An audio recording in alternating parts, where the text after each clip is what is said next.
Hello guys, welcome back sa ating channel. Ito po isa sa mga dahilan kung bakit nagbabaha dito sa Manila at karatig bayan po dito. Yan napakaraming basura ng mga naipon dito po. Ito po yung Aurora Boulevard. Ito po yung bridge. At right side papuntang Cubao at left side papuntang SM Santa Mesa. At yan, makikita nyo, grabe mga basura ang mga naipon dito na hanggang ngayon po hindi pa po nalilinis. Nag-start po tayo nagpalipad dito sa may tulay. Mga kababayan, like and comment and share kung ano masasabi nyo po. Ito po yung LRT1. Yan, going to papuntang Antipolo at papuntang Recto. At ito po yung ating nakita. Grabe mga basura ng mga nagtambak dito, no? Pakita lang po muna natin yung pinaka-view. Kasi hinahanap po natin yung sinabi po ni Mr. Ramon ang dito, yung creek, no?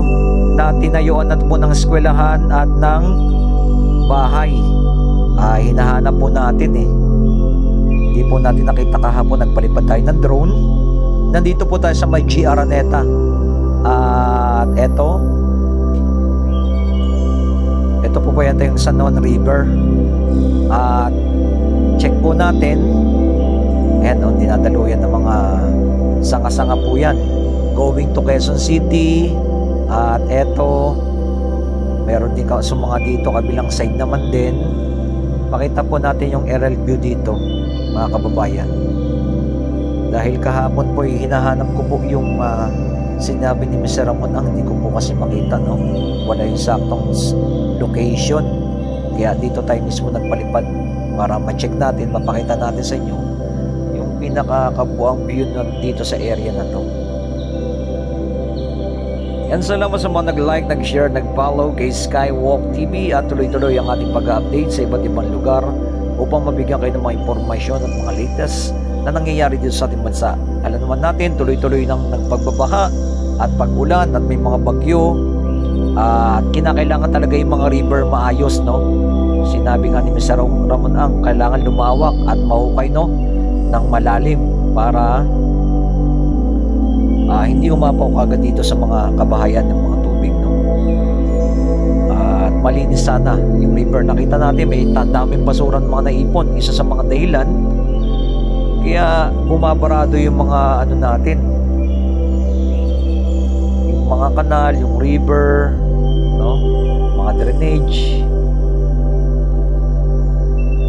Ayan, hindi natin nakita dito sa area na to yung eskwelahan tsaka yung mga bahay. I-chat nyo nga po mga kababayan, i-comment nyo na dito kung saan yung saktong location po na sinasabi po ni Mr. Ramon ang hindi po natin nakita dito sa area na to Ayan, inikutan natin ang ating drone. Ganito kalawak na yung view po dito. Makikita nyo, eto going to Manila po yan, papuntang Manila Bay na po yan, Malacanang. Ayan. Siyempre, para mapakita po sana natin sa inyo na ito na yung sitwasyon dito. Pero meron po tayong nakita na napakaraming tambak na basura. Ayan. Isa sa mga dahilan yan ng pagbaha, no? Dahil sobrang dumadami na naman po yung nagtatapon ng basura sa mga river. Magkaroon sana ng disiplina. Yan isa sa pangunahin talaga na kailangan ng ating mga kababayan, no? Yung disiplina na huwag magtapon ng basura sa river. Dahil pag tuloy-tuloy na ginagawa yan, at tayo rin naman maapektuhan yung mga nakatira rin dito, ang kawawa. Ayan, nakikita nyo yung pinaka-view. Ito na po yung sitwasyon. LRT1. Ayan, dito sa may SM Santa Mesa na po yan. Malapit. Ito yung GR Araneta. Hinanap nga po natin. Medyo limitado lang, ilayo lang ng ating drone dahil nawawalan ng signal, no? May mga satellite po kasi dito, kaya medyo limitado yung lipad ng drone natin. At eto, dito sa may tulay na to, etong tulay na to mga kababayan na naghahati ng Quezon City at ng Manila. Ayan, kabila ang side na po yan ng hati. Etong bridge na to, eto.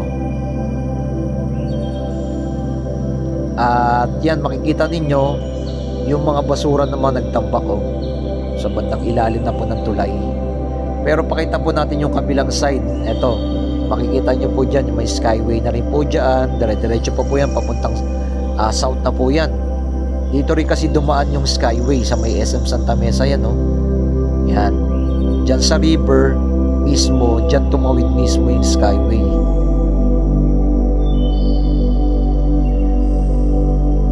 At sa bandang unahan pa, i-connect na po yung NLEX S-Link connector. Makikita nyo po yung SM, SM Santa Mesa. At ito yung hospital po dito, yung ipo yata, UARM. Ayan, ito yung skyway, nakita nyo yung dumaan yung skyway sa may river. At dire-diretso yan. Ito, going to na po ng Manila na po yan. Ayan, ito yung skyway sa bandang dulo yung ginagawa yung NLEX S-Link connector.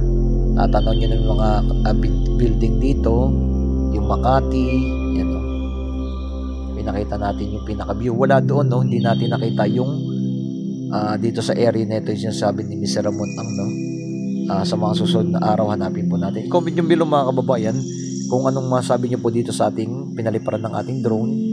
Hindi po natin nakita yung eskwelahan tsaka yung bridge ay yung mga bahay, baka sa ibang lugar. Pero ang aking nakita dito, ito po yung LRT1, yung tren, yung tambak ng basura sa ilalim naiipon na. Medyo matagal-tagal na po yata ito, pagkatapos ng bagyo. Ito, mga naipon yung mga basura dito. Ang kagandahan naman po dito, merong harang, na yung mga basura na naipon, ang kailangan lang po talaga laging linisin. Kasi sobrang dami na po ng basura na atin nakita. Ayan, tambak na po yung basura, Pag napabayaan yan, nagkaroon na naman ng tuloy-tuloy na pag-ulan, ay dire-diretso yan papuntang Manila Bay. Syempre, maiipon na naman dun yung basura. Kaya kinakailangan talaga linisin na po ito. Ayan, grabe guys, Ayan, comment nyo na below kung ano masabi nyo po dito sa tambak ng basura na iba't ibang lugar, na naiipon dito. Like and comment and share. Pa-share nyo po sa ating mga kababayan para updated po na sana malinis yung mga river. Yan isa sa mga dahilan kung bakit nagkakaroon ng baha dito sa may Manila. Maraming salamat sa ating viewer, subscriber na lagi na sumusuporta kay Skywalk TV. And keep safe palagi and God bless. Siyempre mabuhay ang ating bansang Pilipinas na pangalagaan natin at maingatan po para sa ating future na ating mga anak. Maraming salamat po sa inyong lahat dyan. God bless.